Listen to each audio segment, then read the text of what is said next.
Le 26 décembre 2023, j'ai quitté la France, j'ai quitté ma ville natale et je suis venue commencer une nouvelle vie au Canada. Aujourd'hui, ça fait maintenant plus d'1 an que je vis à Montréal et je pense qu'il est temps pour moi de vous partager mon expérience.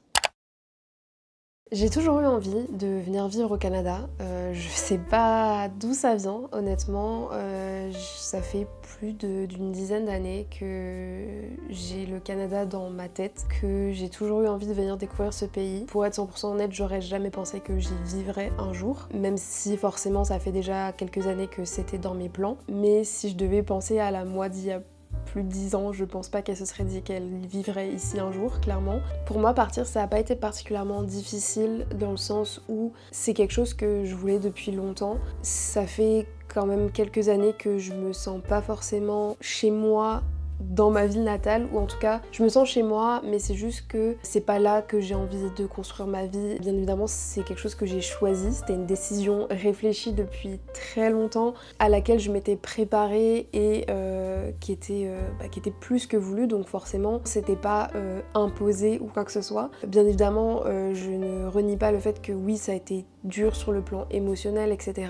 Je ressentais davantage de l'excitation et vraiment de l'envie et un peu d'appréhension, mais quelque part c'est de l'appréhension positive puisque j'avais hyper hâte de démarrer ma vie ici, de découvrir une nouvelle culture, de découvrir un nouveau pays. Donc c'est pour ça que partir en soi n'a pas été si compliqué. Je pense pas que ce soit la partie la plus dure, le fait de tout laisser derrière soi quand on prend cette décision. On sait ce qui nous attend et on sait à quoi on se prépare. C'est généralement pas le moment du départ qui est le plus dur, surtout que généralement on est plus surmené par le fait de préparer ses affaires, de préparer tout ce qui est administratif, etc. Mais c'est quelque chose qui, je pense, et en tout cas dans mon cas, est venu bien après. Donc voilà, le départ, ça a été quelque chose qui a été quand même assez préparé. J'ai eu le temps aussi de me préparer, c'est-à-dire que pour ceux qui me suivent d'avant, j'étais en Pologne pendant 9 mois pour mon Erasmus. Je suis rentrée fin juin 2023 et je suis partie qu'en décembre, donc j'ai eu le temps de me préparer, de passer du temps avec mes proches, faire tout ce que j'avais à faire et aussi de prendre ce temps, le fait de ne pas avoir été dans un départ trop précipité et d'avoir eu le temps aussi de profiter de ces entre guillemets derniers moments que je passais là-bas. J'ai toujours été quelqu'un qui adore voyager et je suis hyper fière et reconnaissante d'avoir toujours voyagé quand j'étais petite et d'avoir toujours eu cette possibilité-là, que ce soit en France ou dans d'autres pays, de savoir ce que c'est que de profiter d'autres cultures, de découvrir d'autres endroits, etc. Et je pense que c'est quelque chose qui du coup a fait ce que je suis aujourd'hui et qui fait que même encore aujourd'hui, je suis toujours passionnée de voyage et j'ai envie de découvrir tellement de choses, tellement d'endroits différents et pour moi c'est quelque chose qui est hyper important. Je pense pas que ce soit quelque chose qui soit fait pour tout le monde. Je pense pas que partir loin de chez soi, loin de ses repères, de ses proches, ce soit fait pour tout le monde et clairement c'est ok. Je sais très bien qu'il y a des gens qui se verraient pas du tout aller vivre ailleurs, qui se verraient même pas forcément aller vivre dans une autre ville. En vrai, à partir du moment où tu te sens bien là où tu es et avec les personnes avec qui tu es, c'est ce qu'il y a de plus important et je pense que c'est ça qui me manquait beaucoup là où j'étais, c'est que j'ai pas encore ce truc de me dire que je me sens vraiment bien là où je suis. C'est ce qui fait que j'ai toujours envie de bouger, d'aller dans d'autres endroits. Peut-être que je trouverai jamais ce truc là de me dire que ça y est, là je me sens bien et j'ai envie de me poser là. Je sais pas si je le trouverai un jour, mais c'est ce qui m'a poussée du coup à partir et aussi parce que c'est juste une expérience absolument incroyable que de pouvoir vivre ailleurs et juste profiter de ce que le monde a à nous offrir dans notre courte vie. La journée de mon départ a été quand même très très forte en émotions. Ça c'est plus qu'évident. Hein. J'ai énormément pleuré, j'ai eu beaucoup d'appréhension, j'ai eu très peur. Mais une fois que j'étais arrivée, je sais que j'étais super contente. J'étais émerveillée par l'endroit où j'étais. J'y croyais pas. Je pense qu'il m'a fallu bien quelques jours avant de réaliser que j'étais à l'autre bout du monde et à l'autre bout de chez moi et de me rendre compte que ça y est quoi, ça commence l'expérience et tout et ma vie au Canada quoi. Ça a été quand même assez excitant, genre j'ai vraiment eu très très hâte de commencer les cours, de commencer ma nouvelle vie, tout ça. Et justement, je pense que c'est toute cette excitation, toute cette envie, toute cette imagination et cette vie que je m'étais imaginé et que j'avais espéré vivre ici. C'est-à-dire que quand j'ai confronté mes attentes à la réalité, je suis quand même tombée d'assez haut, malheureusement. Pour ceux qui le savent, j'ai sorti une vidéo l'année dernière où justement j'avais fait un break sur YouTube pendant quasiment 4 mois et j'avais pas sorti de vidéo, j'étais vraiment au plus mal parce que c'était les premiers mois où je venais d'arriver et je me rendais compte que c'était pas forcément ce à quoi je m'attendais, vraiment pas, que ce soit au niveau de mes études, au niveau de la vie sociale, de mes rencontres, de tout ça. Et ça a été assez compliqué, vraiment pendant ces mois-ci. Je pense aussi qu'il y a eu aussi le fait que c'était l'hiver, un peu la dépression hivernale qui a été assez importante à ce moment-là. Et en fait, je me suis rendu compte que malheureusement, j'avais pas souvent cours en classe, donc forcément pour créer des liens c'était compliqué. On n'était vraiment pas beaucoup dans notre cohorte, on n'est vraiment pas beaucoup d'ailleurs. On est, je pense,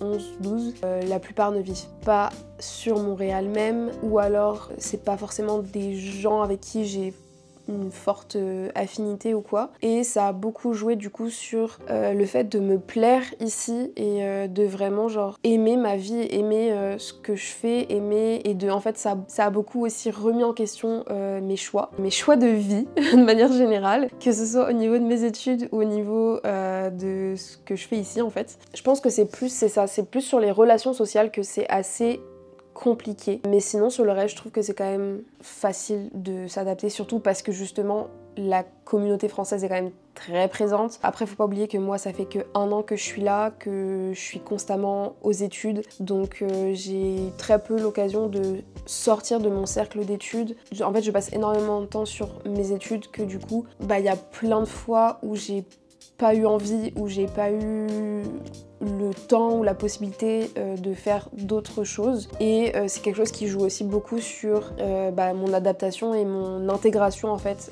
au Québec, d'avoir constamment des choses à faire quand tu rentres chez toi, d'avoir des travaux à rendre, de devoir étudier, de machin, et aussi le fait de pas avoir beaucoup cours, c'est-à-dire que là actuellement pour ma session d'hiver je passe quasiment toutes mes semaines chez moi à travailler parce que je n'ai quasiment jamais cours en présentiel, je n'ai même quasiment jamais cours en distanciel. Donc la session est quand même très dure, et en soi je pourrais sortir, je pourrais faire des choses, sauf que je suis actuellement en post-déprime, post-grosse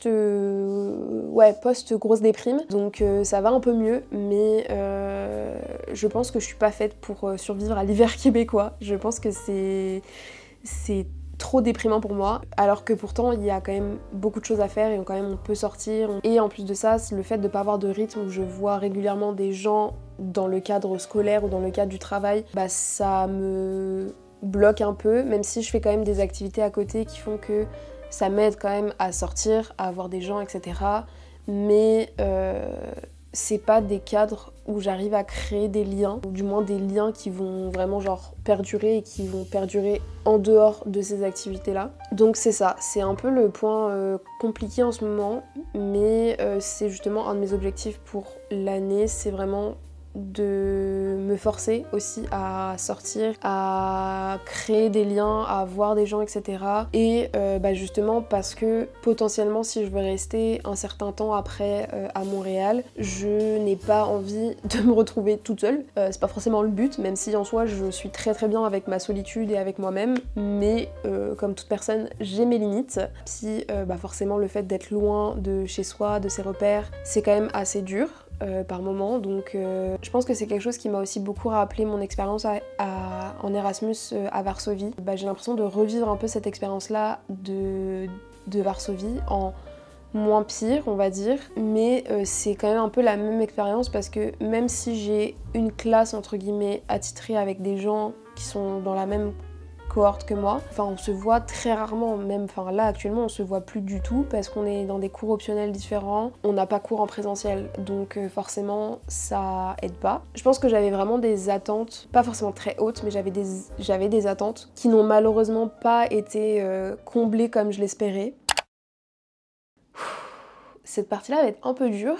En fait, dès que j'y pense, je me mets à chialer, donc ça aide pas. Récemment, j'étais pas bien du tout, parce que la raison pour laquelle j'ai pas été bien, au-delà d'autres soucis par rapport à mon stage et par rapport justement à ce côté un peu compliqué de mes études, j'ai récemment perdu mon chat qui du coup vivait chez ma mère en France. C'est assez compliqué de le vivre en étant loin, même si ça faisait déjà un bon 2 ans et demi, 3 ans que je m'étais préparée à ça, sachant que quand j'étais partie en Erasmus, c'était déjà quelque chose auquel je m'attendais et honnêtement je pensais pas que ça aurait duré aussi longtemps. Mon chat je l'ai eu quand... Enfin on l'a eu avec ma mère quand j'avais 5 ans, donc elle a partagé 20 ans de ma vie, ce qui est énorme pour un chat. Le fait de pas avoir été là, même si je sais que j'y suis pour rien, que c'est pas de ma faute, enfin que voilà, de toute façon ça allait bien arriver un jour ou l'autre et ça aurait pu arriver un jour où j'étais...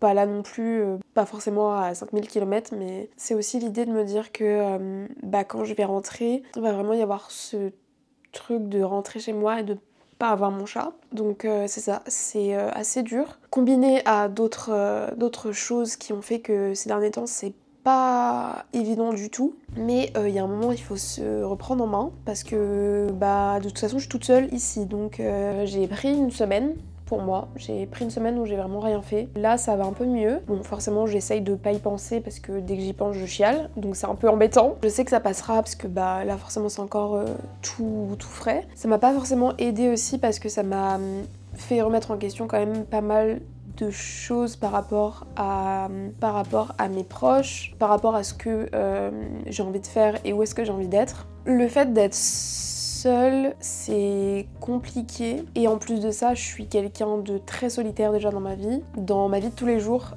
j'ai énormément de mal avec les relations amicales parce que j'ai eu beaucoup de traumas, de mauvaises expériences, de très mauvaises expériences. Aujourd'hui, c'est très compliqué pour moi de créer des liens d'amitié sincères qui durent et de faire confiance, mais surtout de m'investir moi dans une relation et c'est quelque chose que j'aimerais beaucoup travailler pour cette année et pour les années à venir. C'est quelque chose que je dois régler de base, que je sais que c'est pas parce que j'irai vivre ailleurs que ça va forcément être mieux, non, parce que c'est un problème de moi, donc c'est pas...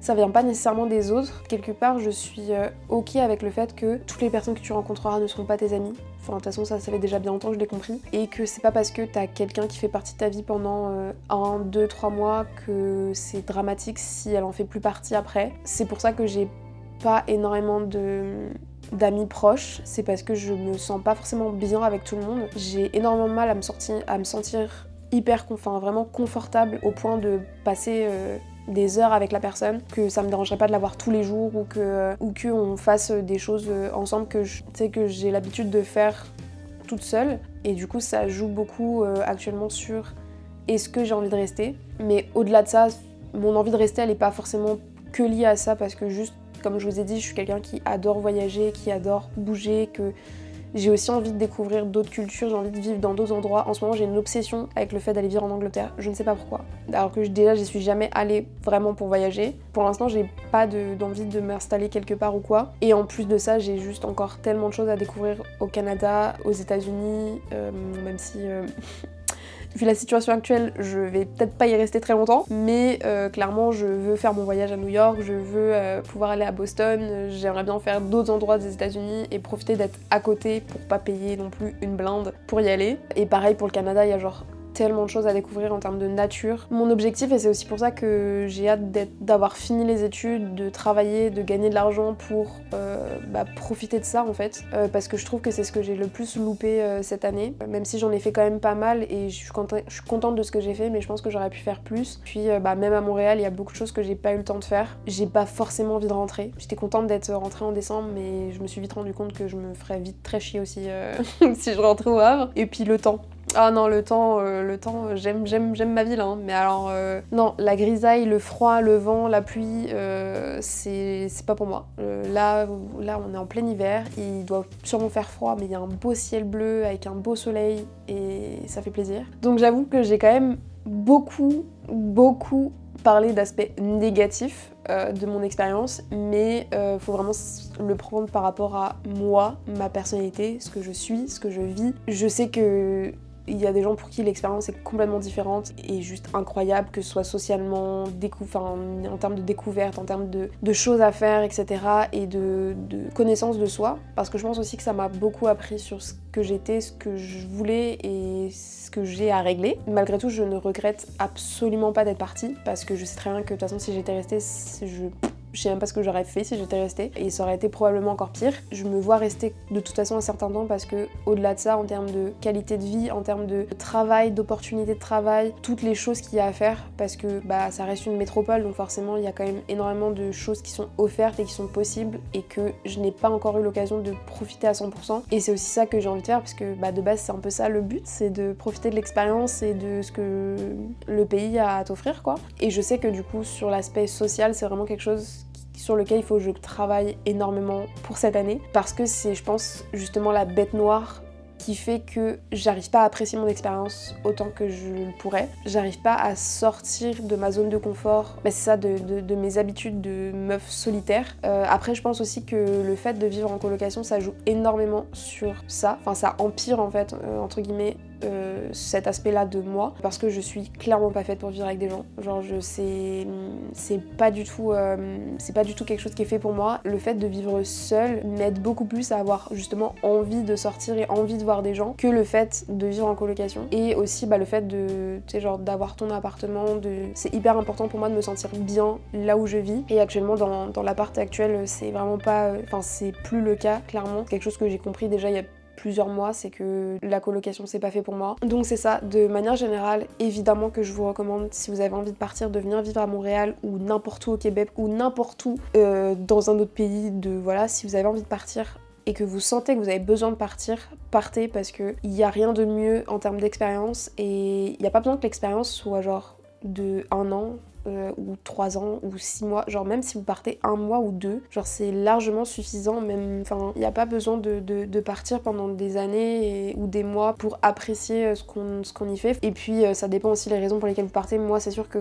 comme je suis là pour mes études, il y a aussi cette part qui fait que ça me prend énormément de temps et que je peux pas profiter autant que quelqu'un qui juste part et voyage et profite. Donc c'est ça. Et puis là j'ai qu'une hâte, c'est que l'été arrive. Bon, l'hiver c'est sympa, j'adore la neige, c'est cool hein, mais là j'aimerais bien qu'il arrête de neiger et qu'il fasse un peu beau et chaud et que je puisse me découvrir un peu. Ça va aussi, je pense, beaucoup jouer sur mon moral. Profiter de l'expérience, profiter de ce que l'endroit où vous êtes a à vous offrir et juste kiffer en fait, et kiffer le moment présent. Et j'essaye aussi de pas trop penser à ce qui va se passer dans le futur parce que pour l'instant j'ai aucune idée, donc de toute façon à partir du moment où j'en ai aucune idée, c'est rien que je me prenne la tête avec ça et que juste déjà ce que je vais faire demain, ce que je vais faire ce soir, voilà, et de faire les choses au fur et à mesure et de pas trop précipiter et surtout de pas avoir trop d'attentes. Parce que je pense que c'est ce qui a fait aussi que j'ai été assez perturbée et que je suis assez tombée de haut, c'est que j'ai eu beaucoup d'attentes et j'essaye de réduire mes attentes par rapport à peu importe en fait par rapport à ce que c'est, de me dire que ok je sais que ça ce sera bien, mais par contre les choses où vraiment j'ai aucun contrôle et que j'ai aucune idée de comment ça va se passer, je peux pas me dire que ça va forcément être bien ou pas, et juste de profiter au jour le jour quoi. Bon, avant de passer à l'outro, je voulais quand même revenir sur quelques petites choses que j'ai dites durant la vidéo et surtout faire un petit peu un update parce que il faut savoir que la vidéo je l'ai tournée il y a déjà plus d'1 mois. Je pense que c'était vraiment pas le bon moment pour moi de tourner cette vidéo parce que je l'ai vraiment tournée à un moment où j'étais pas bien, vous avez pu le voir. Il y avait vraiment beaucoup de choses à ce moment-là qui faisaient que j'étais extrêmement stressée, j'étais vraiment pas bien. Je commençais tout juste à aller mieux. Je pense pas que c'était le meilleur moment, mais d'un autre côté il y a beaucoup de choses que j'ai dit dans cette vidéo qui sont véridiques et que dans tous les cas je ne pourrais pas changer, mais c'est plus le fait que je me suis rendu compte qu'il y a vraiment beaucoup d'aspects négatifs que j'ai mentionnés par rapport à mon expérience, mais ça m'a aussi permis de me rendre compte de beaucoup de choses sur moi-même et c'est des choses dont je parlerai dans de prochaines vidéos parce que c'est quelque chose qui est encore en cours. Depuis que j'ai tourné cette vidéo, il y a quand même beaucoup de choses qui se sont passées et je tiens à préciser que actuellement, je vis ma meilleure vie à Montréal. Je me suis fait des amis avec qui je me sens super bien. J'ai fait beaucoup de sorties, je me suis libérée aussi de ce truc d'être enfermée dans ma solitude. Je me force à faire des choses et au final, je pourrais même plus dire que maintenant je me force, c'est juste que j'apprécie et je kiffe faire ces choses-là, de sortir devant mes amis, etc. Il y a quelque part beaucoup de vérité dans ce que j'ai dit par rapport à mon expérience sociale, et je tenais réellement à rappeler que évidemment je suis là pour vous partager mon expérience. Je suis pas là pour vous raconter l'expérience de quelqu'un d'autre. C'est sûr qu'il y a énormément de facteurs personnels qui sont à prendre en compte. C'est sûr que si vous vous reconnaissez dans des aspects de ma personnalité ou dans des aspects de votre vie au quotidien, etc., il y a sûrement pas mal d'éléments que vous pouvez prendre en compte. Je voulais revenir un petit peu là-dessus parce que je trouvais ça aussi important de terminer quand même sur quelque chose de beaucoup plus positif et de vous dire que tout va bien et qu'actuellement vraiment je kiffe ma vie à Montréal et je suis très contente et j'ai très hâte que l'été arrive et de pouvoir faire vraiment beaucoup de choses cet été parce que c'est ça, j'ai juste hâte. Là il y a vraiment beaucoup de choses qui vont arriver dans les prochaines semaines, donc vraiment restez accrochés. Et sur ce, je vous ramène avec l'outro de la vidéo. J'espère que cette vidéo vous aura plu. Je pense qu'elle a été quand même assez longue. Là, je vois que j'ai parlé pendant 50 minutes. Bon, après, je me suis beaucoup reprise, donc ça va peut-être pas faire 50 minutes, j'espère pas. Mais à mon avis, ça va bien faire un bon 30 minutes. Il y a d'autres vidéos qui sont prévues de toute façon sur des aspects plus administratif, sur la vie, les départs, etc. au Canada, sur le coût de la vie aussi à Montréal et sur mes études. Si ça vous intéresse, je vous invite à vous abonner, à liker la vidéo si vous l'avez aimée et moi je vous dis à la prochaine pour une nouvelle vidéo. Ciao ciao. So sick and tired of this place I'm in.